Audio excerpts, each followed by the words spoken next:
ক্ষমতার অপব্যবহার করে পূর্বাঞ্চলের নতুন শহর প্রকল্পে সরকারি জমি বরাদ্দ নেওয়ার অভিযোগে করা দুর্নীতির মামলায় সাবেক প্রধানমন্ত্রী শেখ হাসিনা সহ ৪৭ জনের বিরুদ্ধে রায় ঘোষণার জন্য আগামী ২৭ নভেম্বর দিন ধার্য করেছেন আদালত। রোববার ঢাকার বিশেষ জজ আদালত ৫-এর বিচারক মোহাম্মদ আবদুল্লাহ আল মামুন এদিন ধার্য করেন।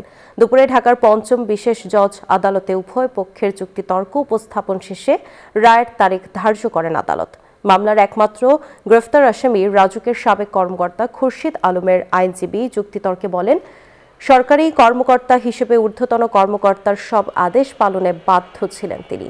পূর্বাঞ্চল নতুন শহর প্রকল্পে অবৈধভাবে ৩০ কাঠা সরকারি জমি নেওয়ার অভিযোগে ৩টি মামলা করে দুদক। Bashundhara public school and college ২০২৬ শিক্ষাবর্ষে ভর্তি চলছে। এই মামলার মোট আসামি ১২ জন। আগামী ২৭/১১/২০২৫ তারিখে রায়ের ঘোষণার জন্য আছে এবং আদালতের নিকট আমরা প্রার্থনা করেছি সর্বোচ্চ শাস্তি প্রদানের জন্য।